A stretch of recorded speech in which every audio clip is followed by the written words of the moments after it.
Hi students! Welcome back to our grade 7 math video tutorial.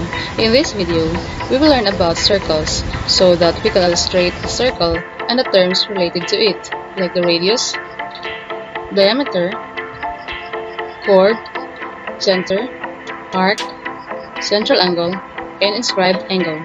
So smile, fasten your math belt, and math go! There are many things around us that are circular in shape, and most of them are so helpful in our daily living, like this clock, button, coin. Wheels. Can you name some more? Circle. What is a circle?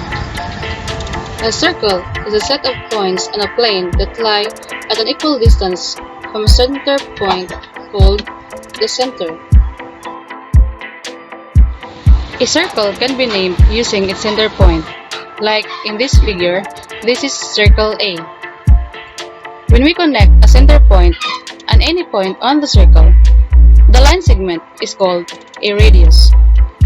When we connect any two points on the circle and passing through the center point, this line segment is called a diameter. We can draw lots of radius in a circle. When we connect any two points on the circle, this line segment is called a chord. A diameter is a chord, but a special one. This is the longest chord. And in a circle, we can draw lots of chords, and we can also draw lots of diameters.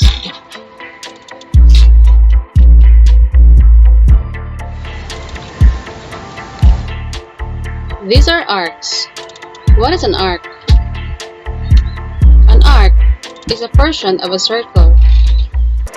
This part here is called a minor arc, whereas this part here is a major arc. A minor arc measures less than a semicircle. To name an arc, we'll use the endpoints of the arc. Like here in this example, this is arc AB. The symbol is this one, an arc above the letters. Arc AB is a minor arc. A major arc measures more than a semicircle. In naming a major arc, we'll use three letters, the two endpoints of the arc, and any point on the arc. A semicircle is half a circle and measures 180 degrees. In this example, we have two semicircles, the arc DCB and the arc DAB.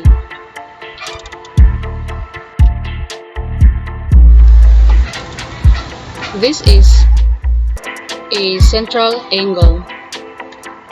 A central angle is formed by any two radii in a circle, and its vertex is the center of a circle. And this is an inscribed angle. An inscribed angle is formed by any two chords in a circle, and its vertex is on the circle.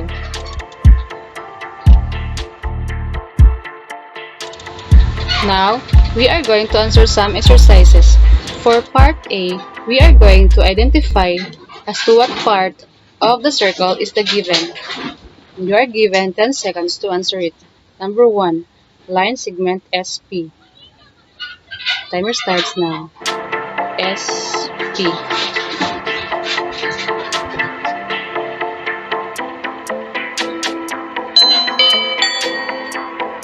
The answer is sa diameter. Number 2, line segment QP.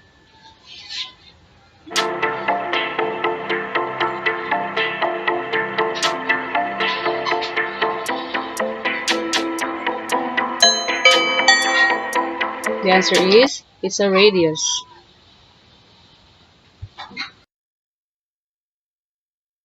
Number 3, angle RQS.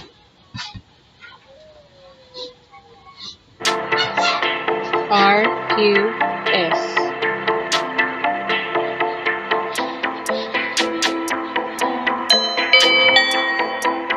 The answer is central angle. Number 4, angle PST. P-S-T.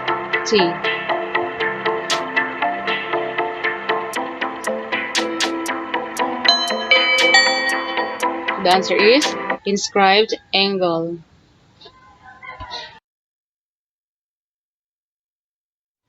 Number 5. Arc ST. ST.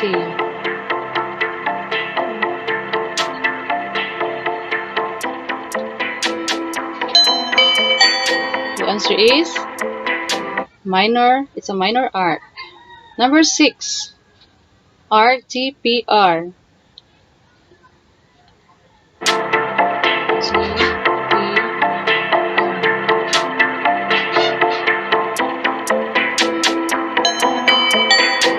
The answer is major arc.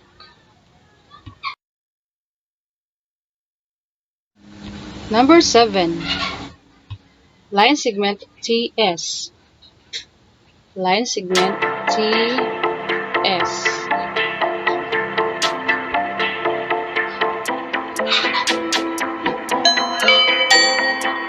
The answer is it's a chord.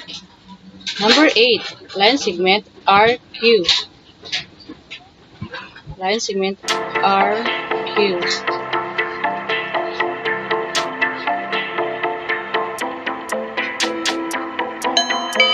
The answer is it's a radius.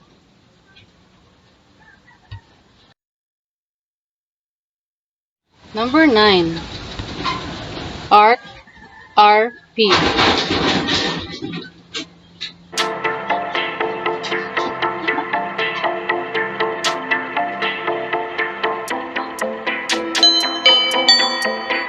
The answer is it's a minor arc.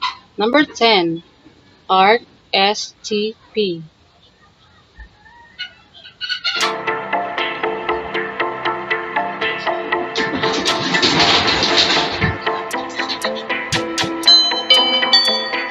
The answer is it's a semicircle.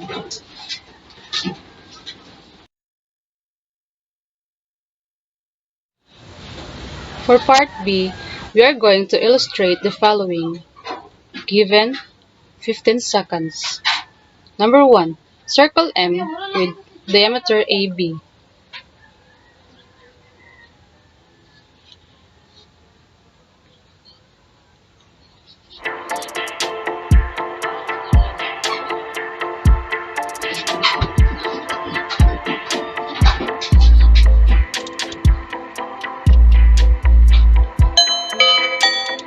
Time is up.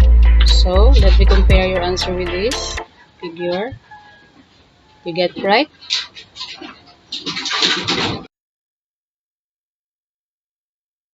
Number 2. Circle O with minor arc GD. Timer starts now.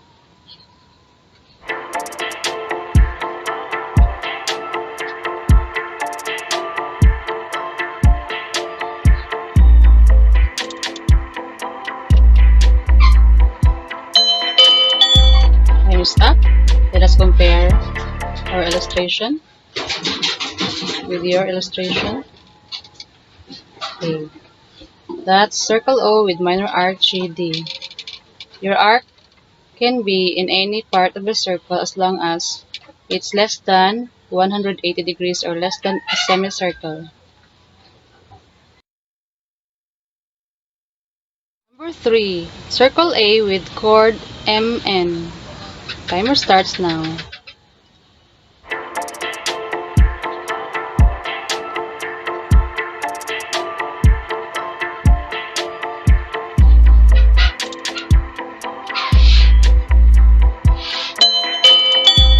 Time is up, and this is the illustration. Circle A with chord MN. The chord can be in any part of the circle also, as long as it's a chord. It looks like that.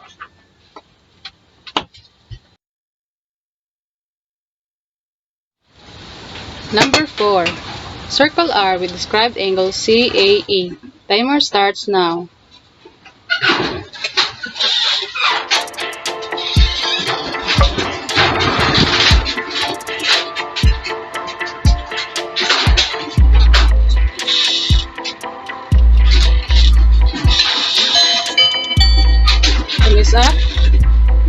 translation is God's love is like a circle big and round. And when you see a circle, no ending can be found. And so the love of Jesus goes on eternally forever and ever. I know that God loves me. I hope you learned a lot from this video. Thank you and God bless.